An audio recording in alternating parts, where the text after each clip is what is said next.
sama tapi cara hitung ayatnya beda. Versi hitungan yang kita gunakan 19 ayat dan ayatnya pendek-pendek, sehingga setengah halaman lebih dikit lah surat Safi. Nah di situ ada garis besarnya bicara tentang surga dan neraka. Kemudian surat Al-Ghasyiyah juga bicara tentang surga dan neraka. Nah, agak panjangan dikit, lebih panjang 1,5 atau 2 baris dibanding surat Sabihis. Jadi jumlah ayatnya ada 26. Nah, dan tema tentang surga neraka di surat Al-Ghasyiyah relatif lebih detail, lebih rinci. Nah, itu di antara hikmahnya kira-kira begitu, ya Bapak Ibu ya. Nah, kira-kira kan begini kalau tambah lagi keterangannya. Mumpung kaum muslimin pada berkumpul, kan begitu kira-kira. Mumpung kaum muslimin sedang berkumpul dalam jumlah yang besar, banyak, maka kira-kira begitu. Maka saya ingatkanlah mereka tentang surga, saya ingatkanlah mereka tentang neraka. Ada yang garis besar di rakaat pertama dan ada yang lebih rinci di rakaat kedua. Biar surga dan neraka itu selalu selalu hadir ya, selalu hadir dalam diri kita. Penting nih. Jadi selalu ingat surga, selalu ingat neraka bagi orang beriman, bagi orang Islam, dan bahkan bagi manusia secara umum itu penting. Itu penting. Orang hilang ketakaburannya karena ingat surga dan neraka. Orang kadang-kadang kan bahasa Indonesia nih, orang itu disebut lupa daratan. Maksudnya nggak ingat apa-apa ya, lupa daratan. Tapi walaupun disebut lupa daratan, tapi kalau diingatkan tentang surga, kalau diingatkan neraka, ada peluang dia jadi ingat, tidak lagi lupa. Itu penting. Bagi seorang suami, kalau dia ingat surga dan neraka, dia tidak akan melakukan penyelewengan, mengkhianati istrinya yang di rumah, ya kan? Bagi seorang istri, kalau dia ingat surga dan neraka, dia tidak akan melakukan penyelewengan dan mengkhianati suaminya saat ditinggal pergi. Ya kan begitu. Itu surga dan neraka itu. Oke. Seorang pejabat, ya kan? Apalagi jabatannya tertinggi dalam tanda petik, tidak ada yang kontrol, tidak ada yang memintai pertanggungjawaban. Tapi manakala ia ingat surga neraka, ada kontrol. Istilah kerennya itu self control, bukan self, imannya mengontrol dia. Oke. Bagi rakyat juga sama. Rakyat ini kan dekadanya. Mohon maaf, saya bagian dari rakyat juga ya kan. Kalau di jalan tidak ingat itu surga dan neraka ya, mumpung begitu juga kan, mumpung juga.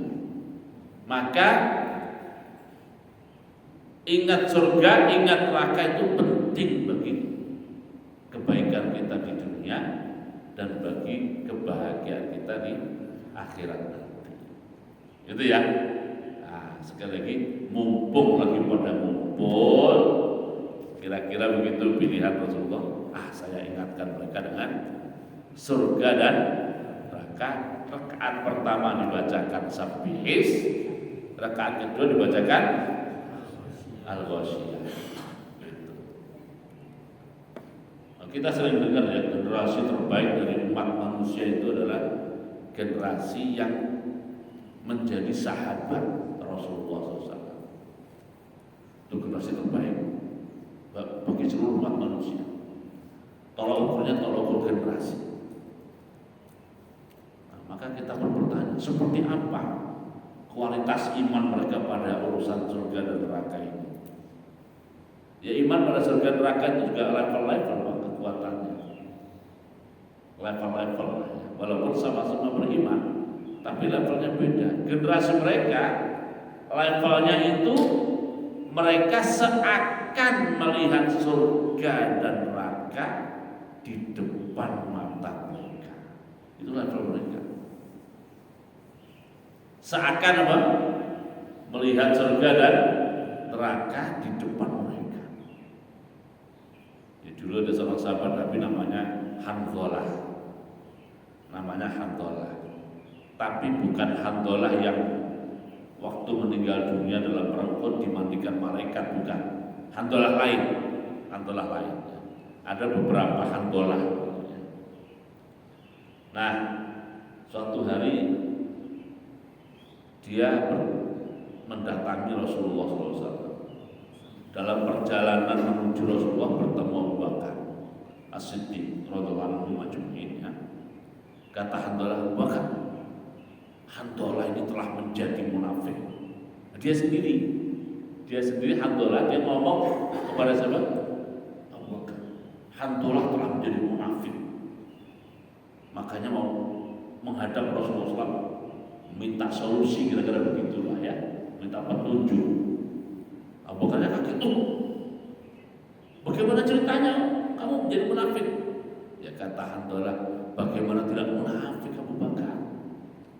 Waktu saya, Hanzalah maksudnya, berada di hadapan Rasulullah SAW, dibimbing, dibina, dikasih wejangan, ya kan? Saya seakan melihat penghuni surga. Dan bagaimana para penghuni surga itu, mereka dengan kesibukannya menikmati kenikmatan di surga.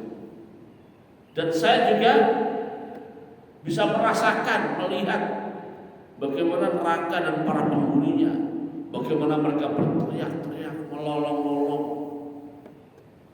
merasakan betul. Tapi begitu kita pulang ke rumah, kata Hanzalah, begitu pulang ke rumah, berhadapan dengan urusan rumah, lupa itu surga, lupa itu neraka, sibuk dengan urusan rumah. Nah, itu baru pulang rumah. Kira-kira kalau pulang zaman sekarang pergi ke tempat kerja gimana ya? Oh, tambah lupa lagi kan? Nah, kata Hanzalah, apa itu bukan munafik? Kata Abu Bakar Siddiq, nah kalau begitu sama saya juga dong kalau begitu, ya kan? Terus gimana dong? Nah, kalau gitu kita berangkat berdua menemui juga Rasulullah SAW. Mulai berdua menghadap Rasulullah SAW, ya solusi yang diberikan oleh Rasulullah SAW, ya sa'ah wa sa'ah. Ada saatnya kita urusan rumah tangga, urusan kerja. Ada saatnya juga kita itu bisa menghadirkan surga di depan mata kita, bisa menghadirkan neraka di depan mata. Jangan sampai hilang. Nah, begitu. Itu solusinya. Itu bukan munafik, itu seperti itu. Itu bukan munafik. Yang penting tidak dengan sengaja, memang mohon maaf ngapusi gitu ya, atau ngibuli diri sendiri, jangan gitu ya. Oke. Nah, inilah kualitas generasi para sahabat Nabi dulu. Mereka sampai ke level surga itu seakan-akan tontonan mereka, neraka itu seakan-akan tontonan mereka. Nah, mungkin supaya kita punya kualitas iman yang bagus tentang surga dan neraka, ya minimal setiap Jumat kita tuh dibacakan surat Sabbihis di ayat pertama dan dibacakan surat apa? Al-Ghasyiyah di rakaat kedua. Oke, itu yang pertama saya sampaikan. Yang kedua, Bapak Ibu yang dimaksud Ustaz, hal ataka hadithul ghasyiyah. Hal ataka, sudah datangkah kepadamu? Sudah datangkah kepadamu hadithul ghasyiyah, cerita tentang atau pembicaraan tentang al-ghasyiyah? Bahasa lainnya kira-kira, kamu sudah tahu belum apa itu al-ghasyiyah? Kamu sudah tahu belum apa itu al-ghasyiyah? ulama menjelaskan bahwa pada asalnya al-ghasyiyah itu maknanya, pada asalnya ya, al-ghasyiyah itu maknanya adalah sesuatu yang menyelimuti. Sesuatu apa? Yang menyelimuti. Atau istilah lainnya, sesuatu yang membungkus. Sesuatu yang membungkus. Ya. Di ayat lain ada yughsil laila an-nahar. Ada ya, yughsi al-laila an-nahar. Jadi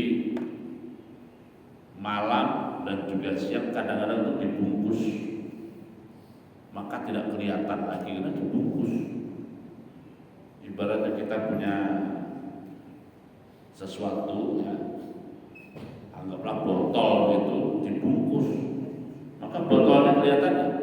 Tidak kelihatan. Nah, bungkusnya itu yang menutupi dari berbagai sisi, dari berbagai arah. Istilahnya adalah apa? Al-ghasyiyah.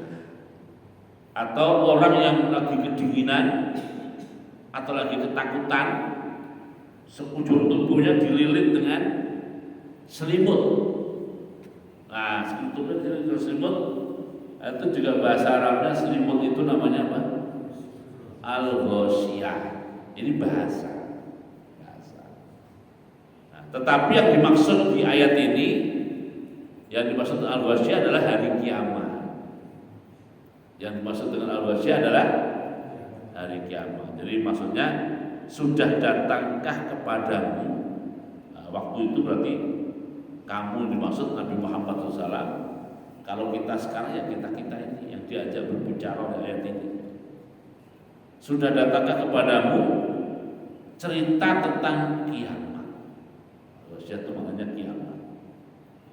Mungkin bertanya, kenapa kiamat disebut ghasyiyah? Kenapa kiamat disebut ghasyiyah? Karena tidak ada sesuatu pun makhluk di dunia ini yang terbebas dari kiamat. Semuanya akan terkena kiamat. Semuanya ya. Jadi kullu syai'in halikun ya. Kullu syai'in semua akan binasa tanpa kecuali oh ya buka wajah rabbika dzul jalali wal ikram. Tinggal Allah Subhanahu. Nah, ini tidak ada terlewat kecuali bertemu kiamat. Nah, itu kan seperti pada saat kita membungkus sesuatu, bungkus dengan sangat rapat di berbagai sisinya, tidak ada terlewat, semuanya kena. Semuanya kena. Nah, untuk itulah kiamat disebut al-ghasyiyah. Yang kelihatan tampak di permukaan bumi kena kiamat, yang umpet di dalam tanah pun terkena kiamat, yang bersembunyi di pojok kena kiamat, yang terang-terangan berada di tengah kena kiamat, yang berada di ujung kalau ada ujungnya, yang berada di ujung dunia kalau ada ujungnya kena kiamat. Jadi siapapun berada di sebelah manapun, bersembunyi di belahan manapun, mau di atas tanah, di dalam perut bumi, atau di dalam lautan, semuanya tanpa kecuali akan terkena ya. Nah, karena semuanya kena, maka kiamat disebut al-ghasyiyah. Jadi nggak ada tempat lari dari kiamat, semuanya kena ya. Untuk itulah disebut ghasyiyah.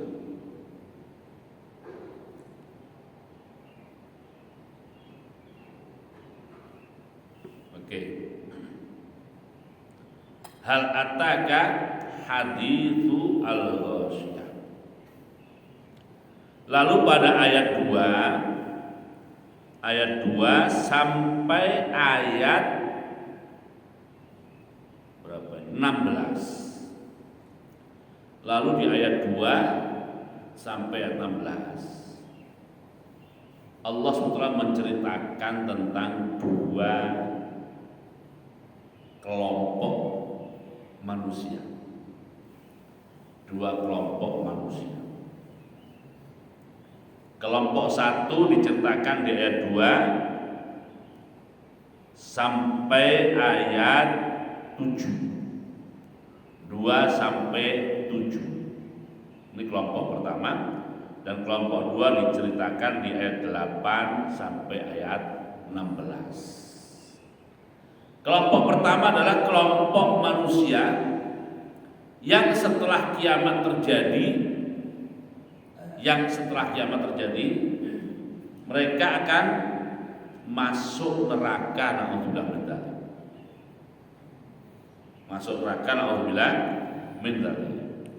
Ayat 8 sampai ayat 16 adalah kelompok manusia yang setelah kiamat terjadi, mereka masuk ke dalam surga.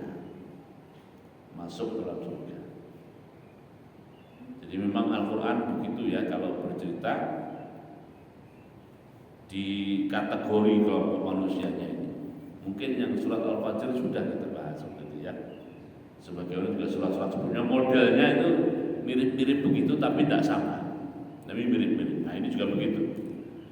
Langsung begitu ayat 2, wujuhun yauma idzin khashi'ah amilatun nasibah tasla naron hamiyah tusqa min ainin aniyah laisa lahum ta'amun illa min dhari' la yusminu wa la yughni min ju'.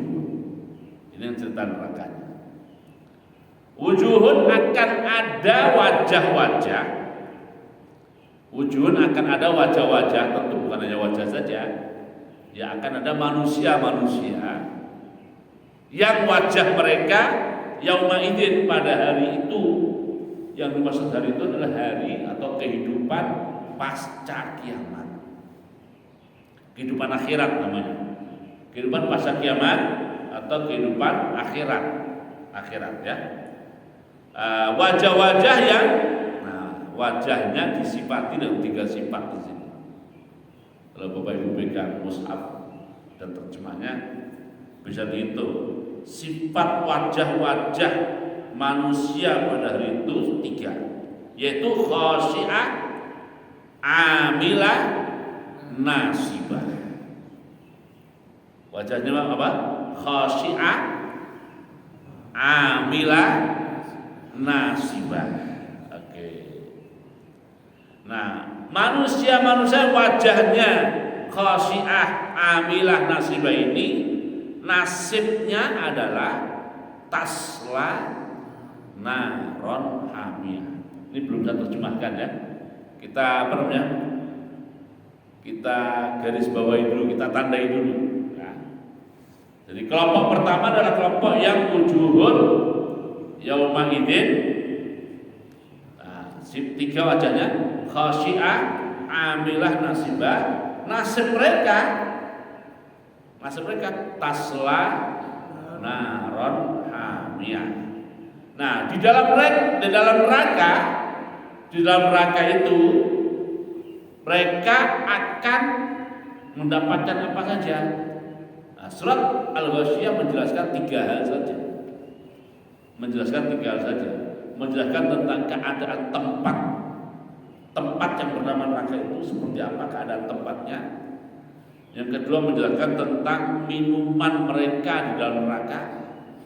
Dan yang ketiga menjelaskan tentang makanan mereka di dalam neraka. Itu ya. Nah, tidak dijelaskan detail sampai panjang lebar tapi relatif detail dibandingkan ala-ala relatif detail, yaitu kelompok manusia masuk neraka digambarkan wajahnya adalah khashi'ah, amilah, nasibah. Lalu dijelaskan neraka itu keadaannya seperti apa, minumannya seperti apa, makanannya seperti apa. Oke. Kita bahas satu-satu ya. Wujuhun yauma idzin khashi'ah. Khashi'ah ini maknanya adalah ketakutan. Wajahnya apa? Takut. Wajahnya mengekspresikan kengerian, ngeri. Ekspresi pada wajah itu ekspresi takut, ekspresi ngeri. Bahasa ayatnya apa? Khosyi'ah. Oke. Amilah ini makna harfiahnya kerja, tapi maksudnya kelihatan ekspresinya tuh ekspresi sibuk, begitu, ekspresi sibuk seperti ekspresi orang kerja. Seperti ekspresi orang kerja. Dan nasibah itu adalah ekspresi orang yang kelelahan. Ekspresi orang yang kelelahan. Jadi Bapak Ibu yang berusaha, mohon maaf ya, saat kita bangun tidur, lalu kita bercermin, kita lihat wajah kita. Kalau tidurnya sudah nyenyak, itu istirahatnya sudah cukup, dalam tidurnya mungkin tidak mimpi apa-apa, syukur-syukur mimpi yang indah, yang enak. Kira-kira wajah kita gimana? Segar kan? Terlihat oleh orang lain juga apa? Segar, enak. Itu wajah saja. Bagi yang mengamati wajah, ini orang, gitu ya. Ini orang lagi bahagia. Lagi bahagia. Kira-kira gitu kan?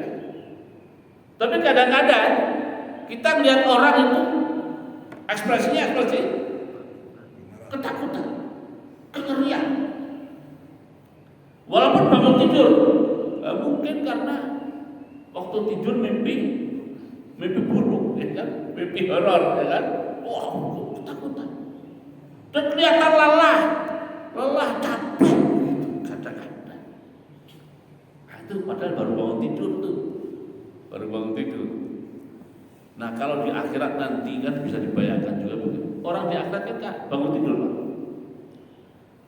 Seperti orang bangun tidur, makanya di surat Yasin kan bertanya orang bangun tidur, "Man ba'asana min marqatina?" Ya kan? Siapa yang bangunin? Lagi anak tidur dibangunin, ya kan? Bangun tidur. Tapi bangun tidurnya seseorang yang dia tahu masa lalu dan tahu apa yang akan dihadapi. Nah, itu kan tentu akan muncul dalam ekspresi wajahnya. Nah, ada kelompok manusia yang oleh surat Al-Baqarah diistilahkan wujuhun, wajahnya apa tadi? 3, khosyi'ah, amilah, nasibah. Nah, semoga kita tidak termasuk begini ya. Dan ini tidak bisa disandiwarakan, Pak. Nggak bisa didramakan wajah begini. Nggak bisa. Ya kira-kira beginilah. Kadang-kadang kita ngodain anak kita atau cucu kita. Ngodain anak kita atau cucu kita. Kita anak kecil itu kita angkat tinggi, kita lagi naik tangga atau apa ya. Terus kita pegangin tangannya, ya kan? Kita gantung begini. Kira-kira wajahnya gimana? Kata kita, udah, kamu merem saja dan tutup telinga. Tapi wajahnya masih takut kan? Kenapa? Karena dia sudah kadung melihat bahwa posisinya tinggi, kalau jatuh, seakan mau merem, mau bagaimana nggak bisa, ya kan?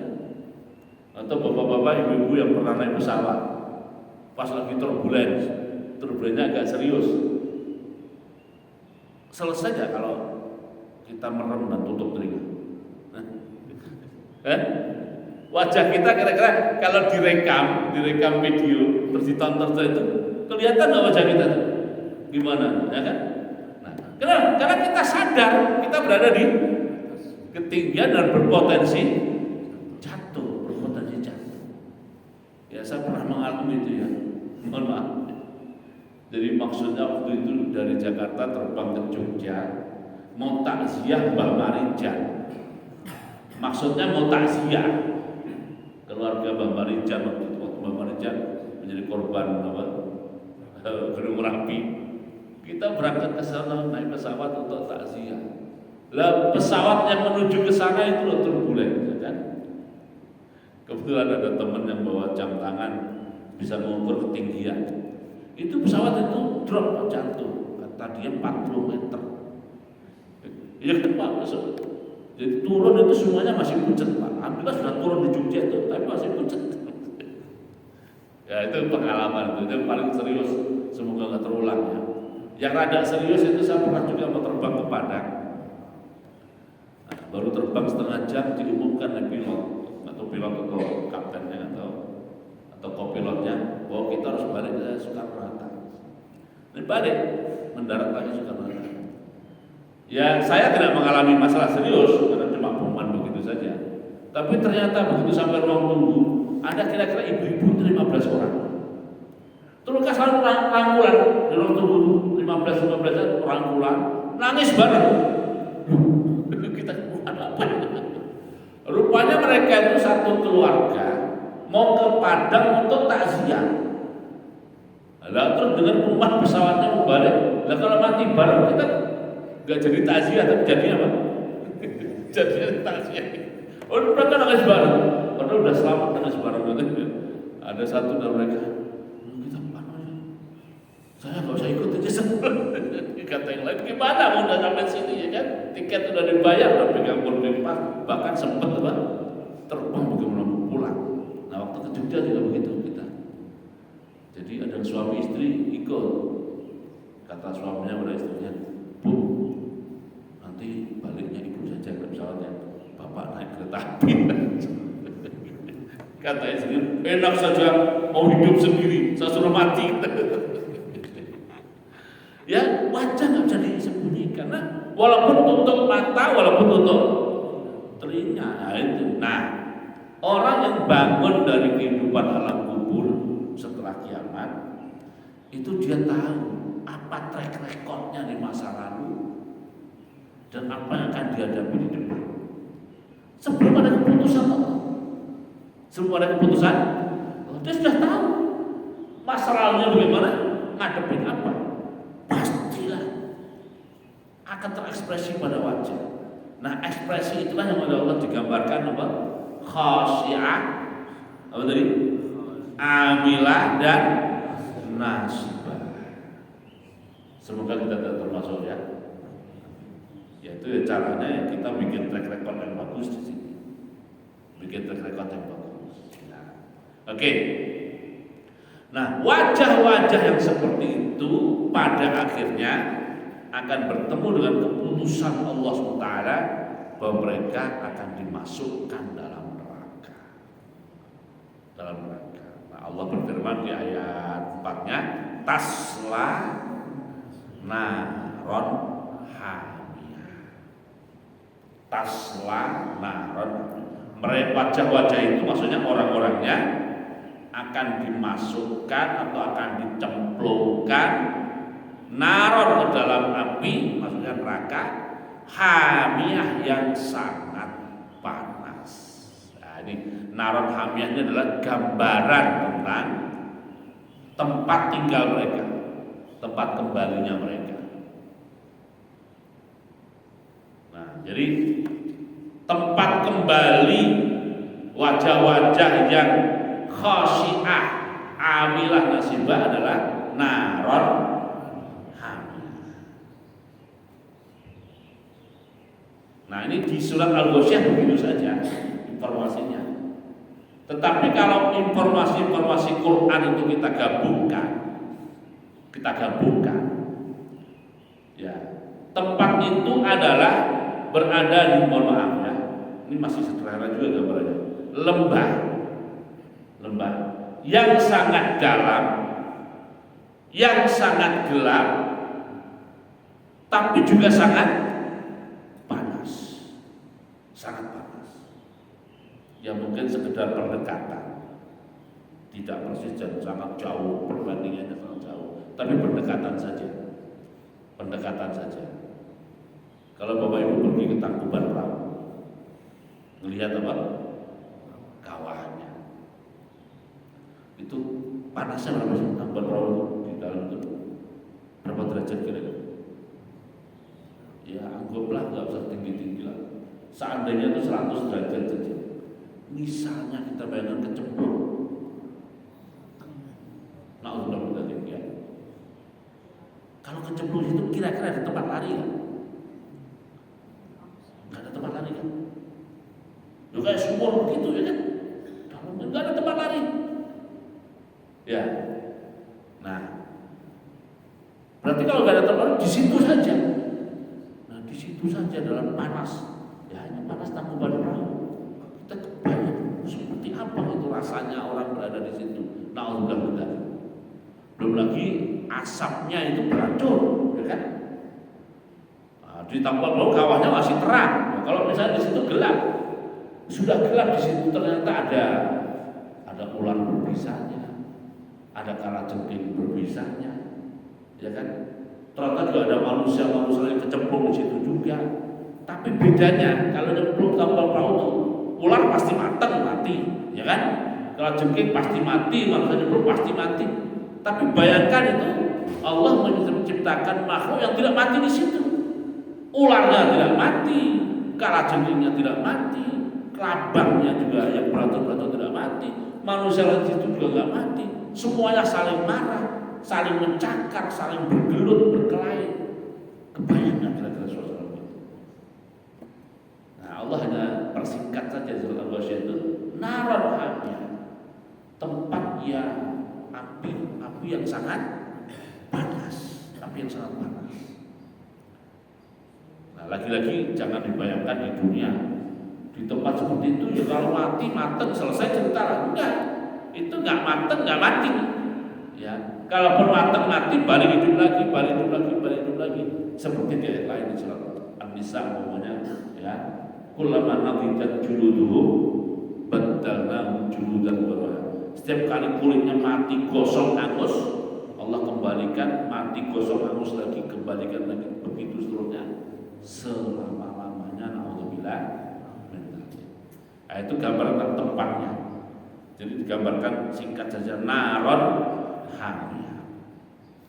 Nah wajah-wajah yang berada di naron hamiyah itu mereka digambarkan tentang minumannya. Kalau tadi tempatnya kan, gambaran tempat. Yang kedua sekarang minumannya, dan yang ketiga adalah makanannya. Bagaimana minumannya? Tusqa min ainin aniyah. Tusqa, mereka diberi minum. Ya sebenarnya ya bukan. Tusqa diberi minum. Lu kok diberi minum? Ya tapi perhatikan, min ainin, dari mata air minuman. Mata air apa? Minuman yang aniyah. Ya, aniyah. Aniyah itu baunya sangat busuk. Rasanya sangat pahit dan beracun. Itu aniyah. Dan juga sangat panas. Nah, itulah minumannya. Tusqa min ainin aniyah. Jadi dari sisi suhunya terlalu panas, aromanya sangat bau dan busuk, efeknya bagi yang minum pahit dan beracun. Nah, kalau minum seperti itu ya nggak usah diminum, tapi mereka terpaksa meminumnya, nggak ada pilihan lain, terpaksa meminum. Tusqa min ainin aniyah. Ini gambaran minumannya, ya, Sehingga semakin minum bukan semakin lega, tapi semakin menderita. Masalahnya mereka tidak bisa menghindari itu, minum lagi. Na'udzubillah min dzalik. Itu minumannya. Bagaimana makanannya? Laisa lahum ta'amun illa min dhariyah la yusminu wa la yughni min ju'. Laisa lahum ta'am, mereka tidak mendapatkan makanan apapun illa min dhariyah, kecuali dari dori. Nah, kecuali dari dori. Apa itu dori? Ya. Dori itu istilah yang mewakili tanaman berduri dan mengandung racun juga. Dori itu tanaman berduri mengandung racun. Itu asal makna dori.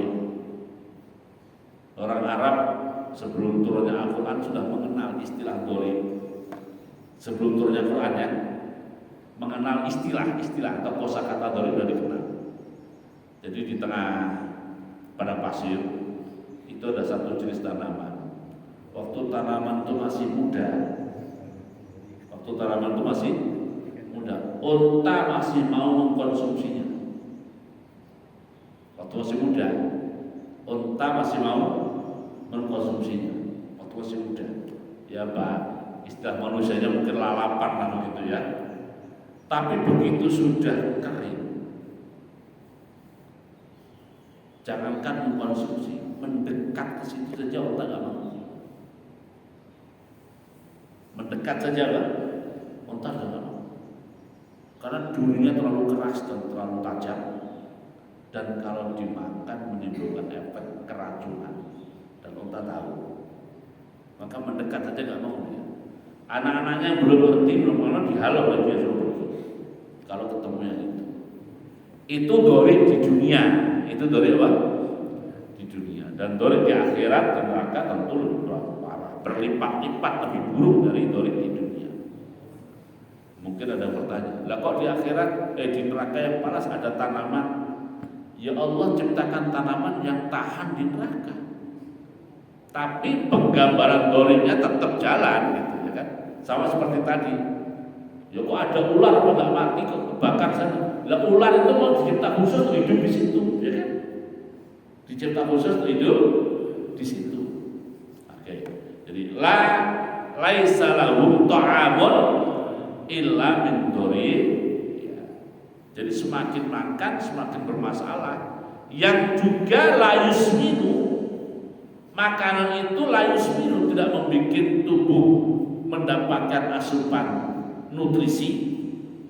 Walaupun yusmir maknanya gemuk ya, tidak bikin gemuk, tapi gampangnya adalah tidak menjadikannya sebagai nutrisi bagi tubuh. Wala yughni min ju', dan tidak menghilangkan atau tidak menghapus, tidak menyingkirkan rasa lapar. Jadi semakin makan semakin lapar, tapi juga semakin keracunan, semakin bermasalah. Nah, itulah neraka yang disebut Al-Ghasyiyah digambarkan dari sisi apa tadi? Tempatnya. Istilah tempatnya apa? Naron hamiyah. Dari sisi minumannya, tusqa min ainin aniyah. Dari sisi makanannya, laisa lahu ta'amun illa min dhari la yusminu wa la yughni min ju'. Nah, ini sekali lagi, kalau setiap minimal setiap Jumat kita dengar bacaan ini dibacakan oleh imam, ya kan? Ya kita jadi nasib orang itu bisa begitu di akhirat. Nah, lalu dalam diri kita, saya tidak mau menjadi seperti itu. Supaya tidak menjadi seperti itu, maka dia akan melakukan langkah-langkah menghindarinya. Mungkin sementara ini dulu ya, yang menghuni surganya insyaallah kita bahas di pertemuan yang akan datang. Ada yang mau disampaikan Bapak Ibu? Silakan Pak. Ya. Assalamualaikum warahmatullahi wabarakatuh. Waalaikumsalam. Bagaimana memberikan penjelasan kepada kawan yang tidak percaya pada neraka dan surga? Karena dia non muslim. Ya. Alasan dia dibangun. Dia tidak percaya saja. Enggak percaya saja. Ya. Tidak punya alasan ya. Berarti umum sekali, maksudnya tidak percayanya itu faktornya umum sekali. Ya memang ya, kalau dia tidak percaya itu pintunya memang pintu logika. kita harus menggunakan logika, tapi harus pandai juga mengolah, membangunnya. Sederhananya begini logikanya. Apakah di dunia ini semua orang telah mendapatkan keadilan dalam arti sebenarnya? Dalam arti yang berprestasi baik sudah pernah mendapatkan balasan atas kebaikannya, dan yang berperilaku buruk telah mendapatkan balasan yang setimpal. Apakah semuanya telah mendapatkan seperti itu? Tentu jawabannya ya, belum dan tidak akan, ya kan? Dan tidak akan. Nah, kalau belum dan tidak akan secara menyeluruh orang mendapatkan seperti itu, pertanyaannya kan, nah apakah Tuhan yang menciptakan manusia, di mana manusia belum secara utuh mendapatkan keadilan di dunia ini, kira-kira Tuhan sendiri adil atau tidak kalau seperti itu? Ya, kira-kira, jadi ada logika-logika yang bisa kita gunakan. Ya. Nah, logika-logika seperti itu membuka dia ya. Kalau memang manusia belum secara utuh mendapatkan keadilan yang baik, berprestasi, yang jahat, perilaku jahatnya, nah, maka demi keadilan Tuhan, ya, masih perlu ada kehidupan, lain di mana manusia mendapatkan keadilan dalam arti yang seutuhnya, yang berprestasi dapat kebaikan, yang jahat dapat balasan yang setimpal. Nah, kira-kira logika seperti itu bisa kita mainkan. Logika seperti itu bisa kita mainkan. Itu ya. Dan masih banyak sebenarnya logika-logika lain untuk mengajak orang beriman dan meyakini kehidupan akhirat, termasuk surga dan neraka.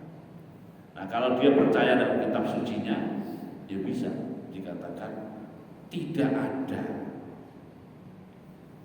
ajaran agama manapun,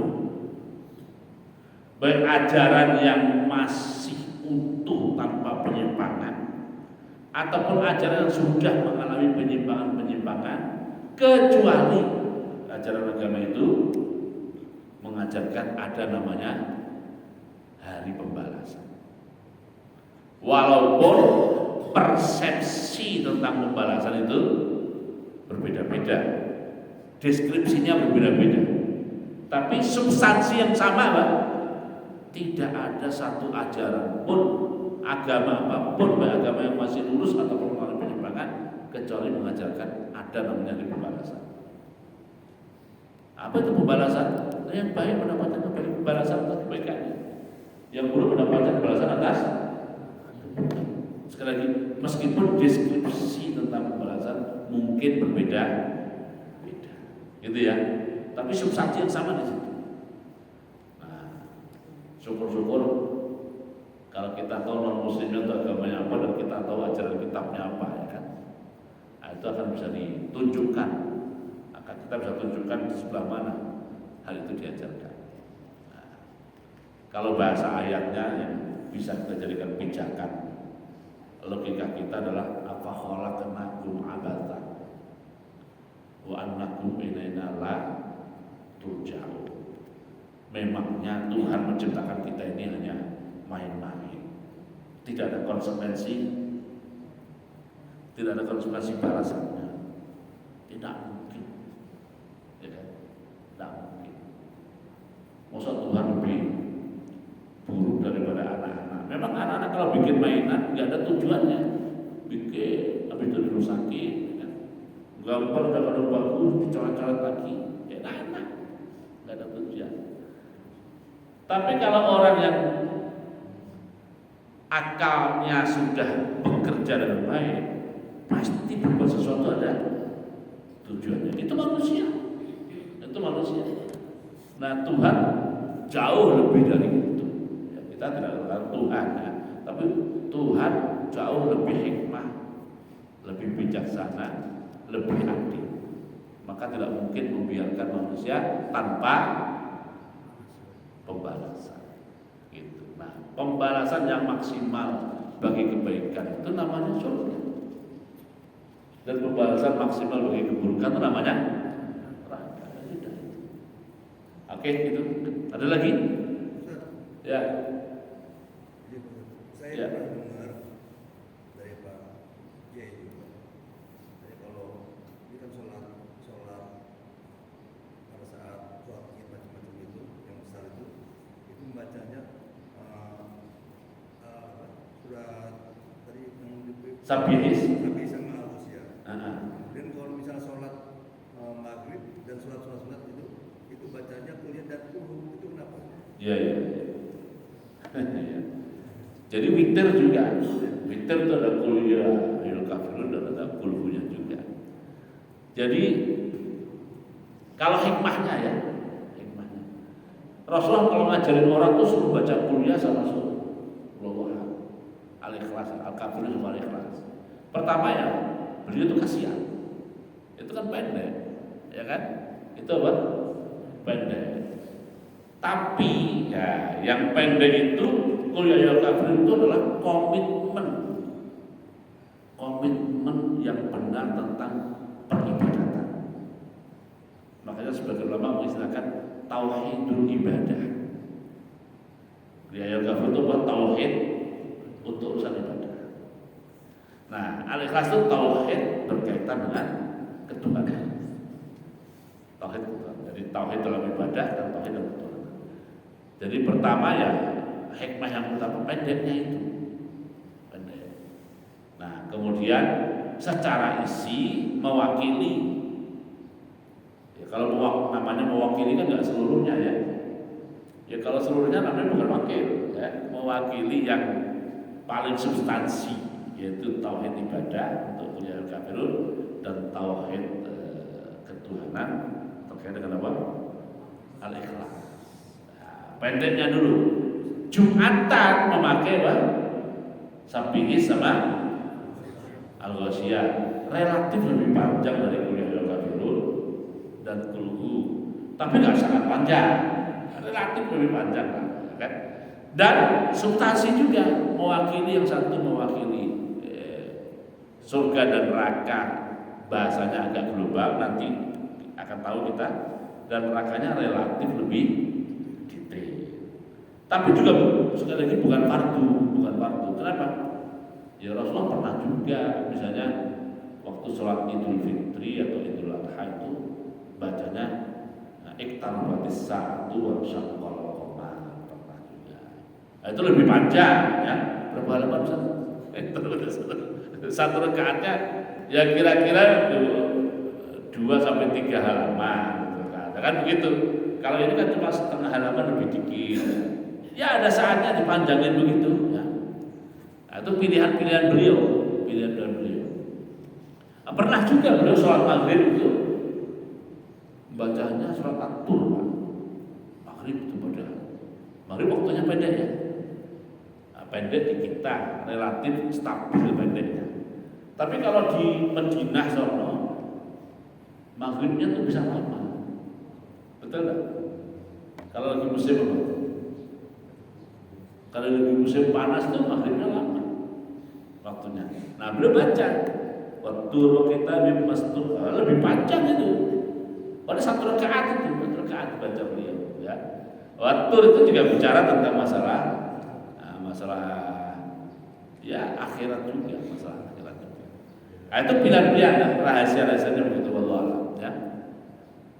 Oke, cukup ya. Nah, kita tutup dengan doa Allahumma shalli ala sayyidina Muhammad wa ala sayyidina Muhammad wa shalli ala sayyidina Ibrahim wa ala sayyidina Ibrahim wa barik ala sayyidina Muhammad wa sallallahu wa barakta ala sayyidina Ibrahim wa ala fil alamin innaka Hamidum Majid. Allahumma hamdan yuwafi ni'amahu wa yukafi mazida ya rabbana lakal hamdu kama yanbaghi li jalali wajhikal karim wa 'azimi sultanik. Allahumma taqabbal minna innaka antas samiul 'alim wa tub 'alaina innaka antat tawwabur rahim. Rabbana ja'alna muqimis salati wa min dhurriyyatina rabbana wa taqabbal du'aana. Rabbana ighfir lana wa li walidina wa lil mu'minina yawma yaqumul hisab. Rabbana hab lana min azwajina wa dhurriyyatina qurrata a'yun waj'alna lil muttaqina imama. Allahumma habbib ilana al-iman wa zayyinhu fi qulubina wa karrih ilana al-kufra wal fusuq wal isyan waj'alna minal rasyidin. Rabbana atina fid dunya hasanah wa fil akhirati hasanah wa qina adzabannar. Subhana rabbika rabbil izzati amma yasifun wa salamun alal mursalin walhamdulillahi rabbil alamin. Assalamualaikum warahmatullahi wabarakatuh.